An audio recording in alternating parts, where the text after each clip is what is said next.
3 things I would do if I had no money and I wanted to start a business. I get this question all the time, and here's my answer.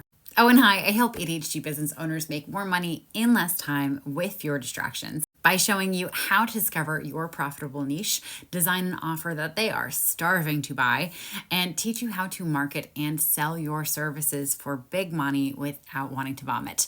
I'm Katie McManus, business strategist and money mindset coach. And for context, I started my coaching business about 6 years ago. Over 4 years, I built it up into a multiple 6-figure business, only working with clients one-on-one. A couple years ago, I started introducing group programs into it. I have a podcast called The Weenie Cast.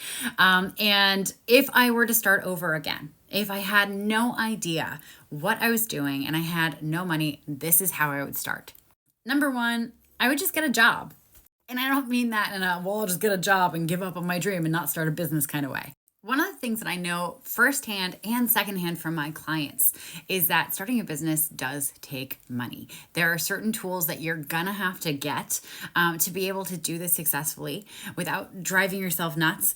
And also, you're a human in a meat suit that requires food and shelter and water and some other necessities, okay? So if you're starting a business, like one of the things that you have to remember is that you can't count on it working out on your timeline. All right. So if you have no money, if you're not making money, you need to make sure that you have something that's going to sustain you, cover your bills, your rent, and your food while you're building this business. So yeah, if I were starting with absolutely nothing and I had no idea what I was doing, then I would get a job that could cover the base expense of my living and fund my new business.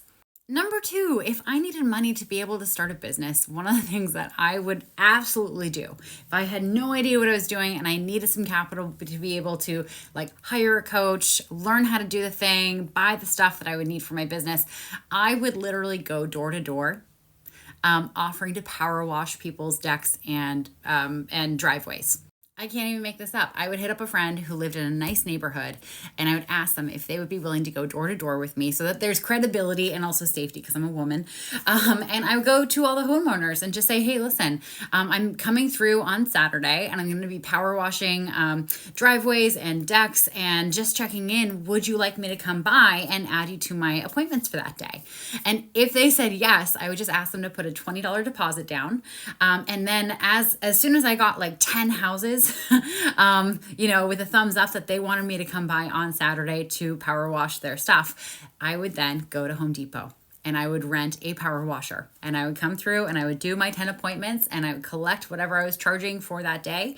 And I would do this as many times as I needed until I had enough money to actually go out and start my business. And I share this because I want you to know there's no shame around doing jobs like that. If you need the money to be able to fund your dreams, there's nothing shameful about what you do for money. Also, I think playing with a power washer for a day could be kind of fun. And number 3, if I had no money and I were starting a business, I would absolutely be applying to grants. And a grant is basically money that you do not have to pay back. Okay, so there are a lot of companies and individuals who have a really high tax bill. And to be able to cut it down, they will set money aside for grants for individuals and businesses and nonprofits. And you can absolutely go and apply to them. So I would be applying to them left, right, and center. And so you have an idea of what it costs to start a business. Here's the basic rundown. So let's assume you do not have this skill yet. You want to be a copywriter or you want to be a coach, okay? And so one of the expenses you're going to have to cover early on is training to do those things. If you want to do consulting and you're consulting on something that you previously did in a job, then you don't have to pay for that, okay? You already have that experience. It's enough for you to go out and get clients. So training, maybe. Okay. Number 2, you need some systems that will make your life easy and it will make it very easy for your clients to become clients. Okay. So number 1, you have to get a scheduler. All right. Calendly, my favorite is Acuity. They're the best in my mind. You can have all your sales calls bookable through there, all of your client calls bookable through there.